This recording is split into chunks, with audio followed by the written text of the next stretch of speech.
नमस्कार दोस्तों, कैसे उम्मीद करता हूँ लोग बहुत अच्छे होंगे। तो आज की एक बड़ी खबर है हमारे देश दुनिया के देश और जो अपने आप को सबसे बड़ा देश मान के चलते हैं। शायद उन्होंने ये सोच रखा था कि मैं अमेरिका से भी बड़ा हूँ, जो दुनिया की नंबर 1 महाशक्ति है। तो ये उनका वहम आज दूर हो चुका है, कल दूर हो चुका है, क्योंकि काफ़ी दिन से उनके दिन खराब आगे थे जो उन्होंने हमारे भारत देश से पंगा लिया, मोदी सरकार से पंगा लिया। क्योंकि मोदी सरकार से पंगा लेने का मतलब है उनको अपने पद गवा देना, अपनी सीट को तोड़ देना। तो दोस्तों यही हुआ है कनाडा के पूर्व प्रधानमंत्री जस्टिन ट्रूडो के साथ। जस्टिन ट्रूडो को पिछले 1 से 1.5 साल से भारत के साथ दुश्मनी करनी इतनी महंगी पड़ी कि आज उनको अपनी कुर्सी गंवानी पड़ेगी। क्योंकि कहीं ना कहीं उनको जो पीछे से सपोर्ट थी वो एक बहुत बड़े बिजनेसमैन जॉर्ज सोरोस की तरफ से थी, जो मीडिया में अक्सर कहा जाता है। जॉर्ज सोरोस की तरफ से उनको पैसा, फंड सब कुछ दिया जा रहा था, जो खालिस्तानियों को भी फंड कर रहे थे। और उनका यही कहना था कि किसी भी तरह भारत के अंदर अस्थिरता पैदा की जाए। पर मोदी सरकार के होते हुए वो ये काम कर नहीं सके और ना ही कभी कर पाएंगे, क्योंकि मोदी सरकार बहुत ही पावरफुल और जनता से की उम्मीदों के हिसाब से बनी हुई सरकार है। जस्टिन ट्रूडो को जिस तरीके से भारत की दुश्मनी इतनी भारी पड़ी, वो दुश्मनी का नतीजा आज उनको भुगतने को मिल रहा है।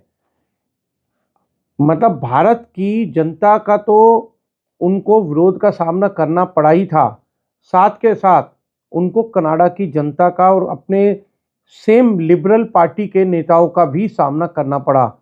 क्योंकि लिबरल पार्टी के जो नेता थे उन्होंने एक बहुत ही ज़बरदस्त प्लान बनाया था इनको हटाने का, जस्टिन ट्रूडो को। उनका मानना ये था कि जस्टिन ट्रूडो को अगर नहीं हटाया तो 2025 के आखिरी के अंदर जो चुनाव आने हैं उसके अंदर लिबरल पार्टी की हार सुनिश्चित इन्होंने तो कर दी है। क्योंकि जो जस्टिन ट्रूडो ने अपने कार्यकाल में किया, 2015 से ये प्रधानमंत्री बने हुए थे और 2025 में आके अब इन्होंने अपना रिज़ाइन डाला है। दोस्तों, एक 10 साल रहने के बावजूद इतने बड़े समय के बाद अगर इनको अपना रिज़ाइन देना पड़ा, तो सोचिए इन्होंने 8.5 साल के कार्यकाल में कुछ नहीं किया, पर लास्ट के 1.5 साल के कार्यकाल में इन्होंने मोदी सरकार से दुश्मनी लेके अपनी कुर्सी गंवा दी। तो अब मोटा मोटी हम ये जानने की कोशिश करते हैं कि यार जस्टिन ट्रूडो के ऊपर पिछले 1.5 साल के अंदर ऐसे क्या हालात बन गए जो इनको खुद अपने आप को रिज़ाइन देना पड़ा अपने लिए। तो दोस्तों, इसमें कुछ काफ़ी सारे मेजर पॉइंट है। सबसे पहला पॉइंट है इनका जो वहाँ की महंगाई।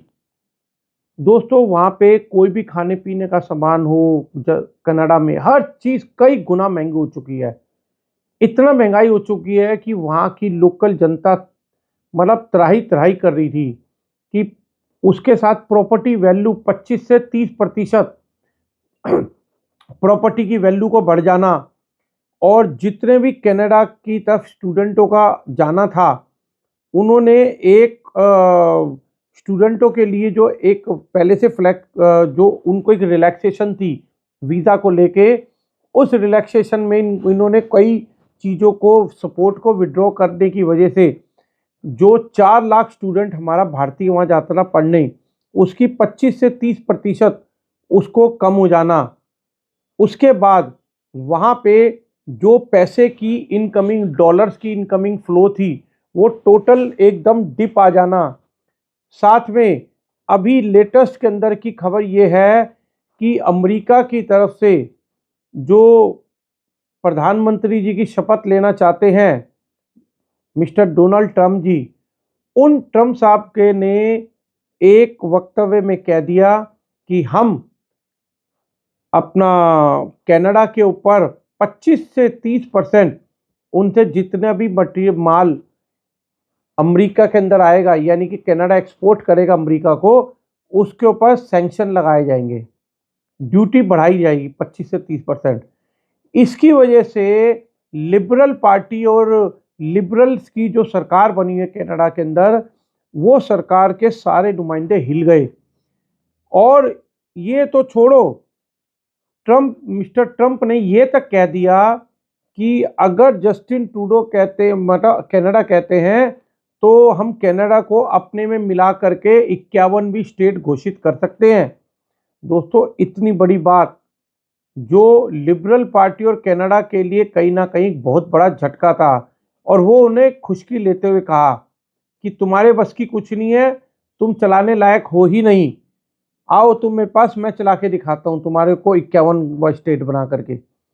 तो इसकी वजह से उनकी खुद की सेल्फ रिस्पेक्ट में बड़ी तेजी से गिरावट आई है, और उनको ये भी देखना पड़ा कि महंगाई की वजह से जो उनकी सरकार गिरने की नौबत आ रही थी, पहले ही अल्पमत की सरकार थी, क्योंकि खालिस्तानियों ने जो जगमीत सिंह जी जगमीत ने जो उनको सपोर्ट दे रखा था वो वापस ले लिया, और जगमीत की सपोर्ट के बाद ये अल्पमत की सरकार रह गई थी।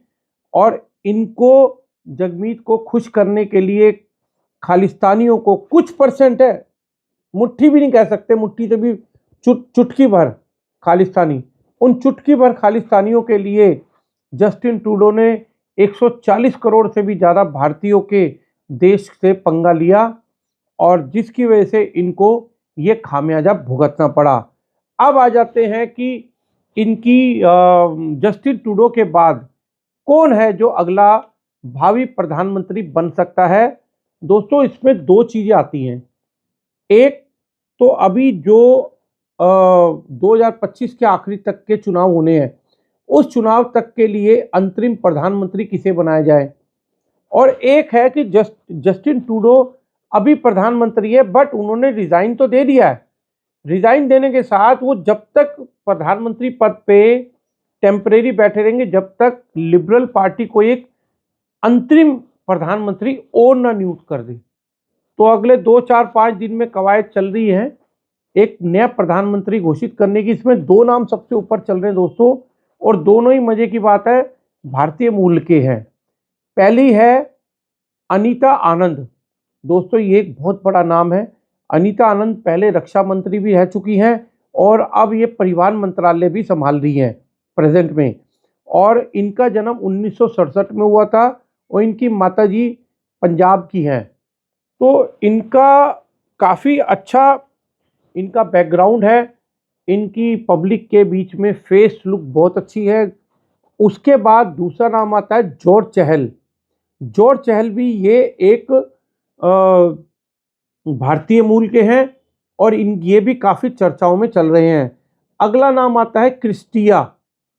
ये कनाडा की हैं, और कनाडा की होते हुए इनका भी नाम चर्चाओं में काफ़ी जोरों से चल रहा है। अगला नाम आता है डोमिनिक लिब्लॉन्ग। डोमिनिक लिब्लॉन्ग भी एक वहाँ के जाने पहचाने चेहरे हैं, पर जस्टिन ट्रूडो के करीबी हैं ये। और जस्टिन ट्रूडो के करीबी होने के नाते चांस बन रहा है कि शायद इनको ही अंतरिम प्रधानमंत्री बना दिया जाए। दोस्तों, कनाडा में ना एक कानून है, जो अंतरिम प्रधानमंत्री बनता है टेम्परेरी वाला, वो आगे प्रधानमंत्री पद के जब चुनाव होते हैं वो उसमें चुनाव नहीं लड़ सकता, क्योंकि वो ऑलरेडी प्रधानमंत्री होता है। वो अपने इन्फ्लुएंस का यूज़ करके दोबारा प्रधानमंत्री बनने की कोशिश करे तो ऐसा कानून उनको रोकता है वहाँ का। अगला नाम आता है क्रिस्टी क्लॉक। ये भी एक बहुत चर्चित चेहरा है, और ये भी प्रधानमंत्री की दौड़ में काफ़ी आगे है। तो दोस्तों, काफ़ी सारे नाम इसके अंदर आ रहे हैं जो प्रधानमंत्री की दौड़ में है, जो ये अंतरिम प्रधानमंत्री बन सकते हैं। तो ज़्यादा चांस दो जनों के नाम के आ रहे हैं, एक डोमिनिक लिब्लॉन्ग और दूसरा हो सकता है अनीता आनंद। तो ये दो नाम के अंदर देखते हैं दोस्तों किस नाम को फाइनल किए करती है लिबरल वहाँ की जो पार्टी है, और वो नहीं चाहती कि 2025 के चुनाव में वो हारे, और इसका फ़ायदा वहाँ की उनकी अपोजिशन पार्टी जीते। तो देखते हैं कि अंतरिम प्रधानमंत्री आने के बाद क्या भारत के साथ वो अपने संबंधों को सुधारेंगे या संबंधों को ऐसे ही चलने देंगे, या जब 2025 की नई सरकार उनकी बनेगी 2025 के आखिरी में, क्या वो भारत के साथ अपने संबंधों को सुधारने के लिए कितने तत्पर रहेंगे, क्या उनकी भविष्य की नीतियां होंगी, ये आने वाला समय जरूर बताएगा। पर अगले 2-4 दिन के अंदर ये जरूर साबित हो जाएगा कि वहाँ के अंतिम प्रधानमंत्री कौन है। धन्यवाद।